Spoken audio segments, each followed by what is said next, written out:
Hi. Hello. It hasn't been a while. Surprisingly, I've actually kept up with this whole thing. So I'm going to be making some anime recommendations tonight. These recommendations are going to be from what I see to be underrated anime.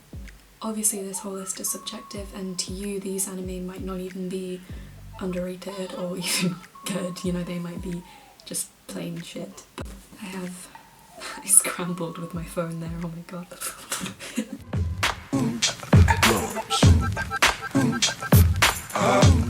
The first one I'm going to talk about is Parasyte. Now, I don't know exactly how underrated you would call this because it's quite recent, so it did get some attention, but I feel like it was just kind of skimmed over a little bit and thought, this looks too weird, this is too sexual, too graphic, just like there's no plot line going on here, and they just put it to the side and ended up not watching it. Why am I using my hands so much? This was released late 2014, 2015. Holy fuck, that was a long time ago. And yes, Parasyte is really weird. It's really gross. There's lots of gore, lots of body horror. Warning, if you're not into that, then don't watch Parasyte. But if you love horror and all of that shit, then watch Parasyte. It is very good. It does have a storyline. I found that the story never really lost momentum, which is quite a difficult thing to do with a 25 episode. Was it 25 episodes? I really should have done my research. There are 24. When an anime has 24 episodes, sometimes you can lose interest halfway through, or it just becomes kind of a bit old or dull, and I never really felt that with Parasyte. It was very good. It never lapsed. It also has a really catchy soundtrack. The opening song is awful.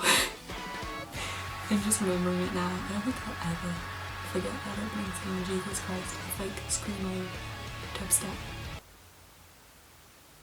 Shit. Next one I'm going to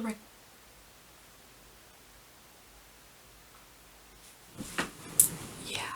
Oh, look at this. I'm doing YouTube and I have a cup of tea.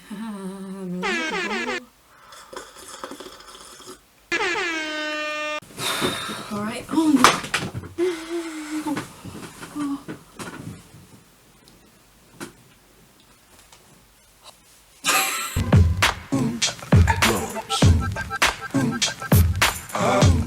The second one I want to talk about is number 6. Now, I want to make a little disclaimer. This anime is shit. And now you may be asking, oh Jace, why is it shit and why have you put it on there? Because the storyline is so good.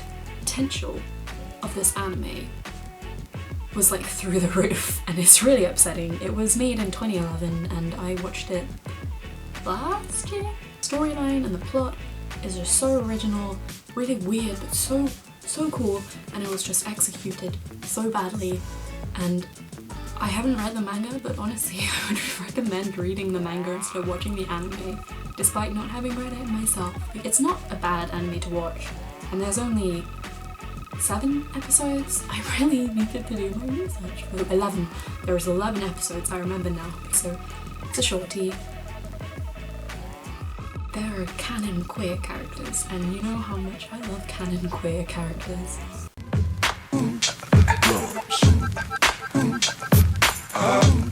Next one is Zankyou No Terror. Now, I've talked about Zankyou No Terror before in a Q&A video, and I've talked about how much I love it, and I still love it. It came out 2014. Considering it's a somewhat new anime, the animation is gorgeous. Oh my god, I've honestly never seen such a beautiful anime. On top of that, amazing soundtrack.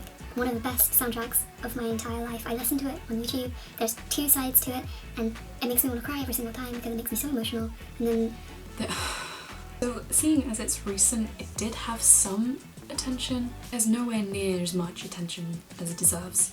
Is that grammar correct? I don't think so. Also, one of the elements that really adds to it, in my opinion, is that there are very few characters who are central to the story. It really hones into the characterization, and it makes everything feel so personal. Like, I cannot recommend Zankyou No Terror enough. Just please, please, please watch it. It is beautiful in every single shape and form, and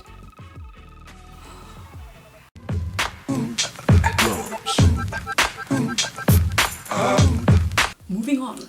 This one was released in 2010, so it's kind of an oldie, and I think maybe it just didn't get enough attention when it was released. It's an old one now, so not many people know about it. It's called Uraboku.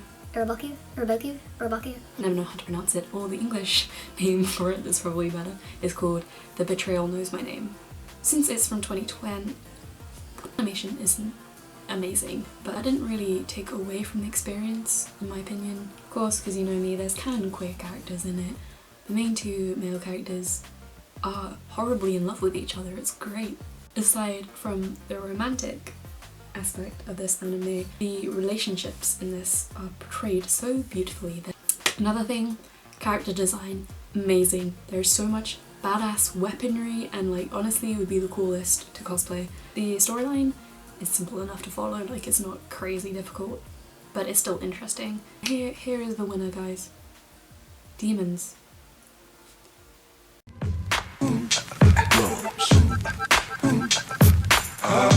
This one is called Exile Saga. It was released in 1999. So my brother was actually the one who showed me this anime, and I did not like it at all at first. It is really weird. It is extremely difficult to follow. It seems as if there's no plot until you get to like the 4th episode maybe, and it's experimental as hell, but it is hilarious. It caters to a very specific sense of humor. They basically choose an anime genre for every single episode.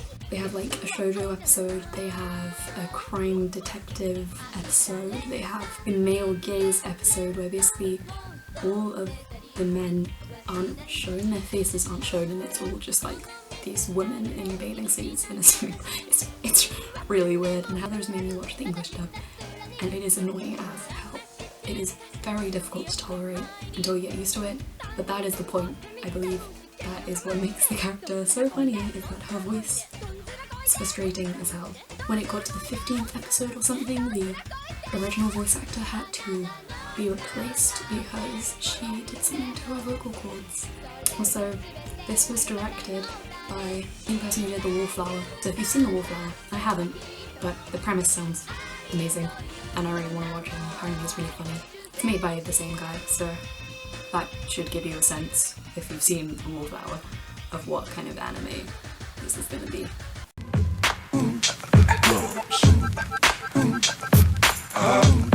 The last one before I go is called Fooly Cooly. It was released in 2000. It's an oldie, once again, but it's the kind of anime, it has the aesthetic where you will see it reblogged all over Tumblr. It has like machines that have TV heads. It's that kind of aesthetic. The colours are really beautiful from what I remember of it. Once again, really weird and quite difficult to follow in plot. I don't know what is going on. It has really cool character design and animation is cool as well. The way I see it, it's kind of like, it's very reminiscent to Neon Genesis Evangelion, like a non-serious version of that. Thank you guys so much for watching. If you did watch, I really appreciate it. Check out the 6 anime. If any of them interest you, then check them out, maybe. It seems like I've been saying this at the end of every video that I've made recently, but this is even more relevant now than it has ever been. So yes, I'm going to MCM London this Saturday. So if you see me, feel free to hit me up. Please don't hit me. I am fragile. I'll be going as the Sebastian that I posted in my last video. Hopefully with better covered eyebrows, because holy shit, they were awful. I'll be going with my girlfriend and she will be Ciel. Honestly, if you see me around, just feel free to come up and say hi. I don't think anyone would recognize me. You know what I'm gonna do now? I'm gonna go watch The Devil. That's not the name of the movie I'm gonna go watch a horror film called Devil, the M. Night Shyamalan one, and see how bad it is.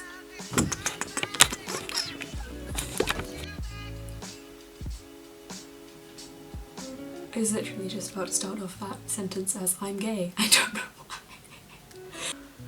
Oh boy, I'm tired. I don't know why. No, my secret is revealed. I am constantly scared. Yeah?